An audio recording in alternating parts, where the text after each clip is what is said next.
Hi guys! Welcome to my YouTube channel po. Narito na naman po ang ilang mga schedule or ng cash payout po ng social pension para po sa ating mga indigent senior citizens po sa iba't ibang lugar dito sa Pilipinas. Nakalap po natin ito through their official Facebook page po. Ayan guys, so unahin po natin ang March 11 to 12, 2025 po, City of San Pedro. Ulitin po natin, March 11 to 12, 2025 po, City of San Pedro.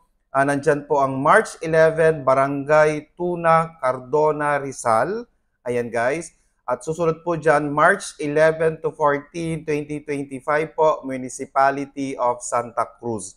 Okay, so iba't ibang barangay po ito sa Municipality of Santa Cruz.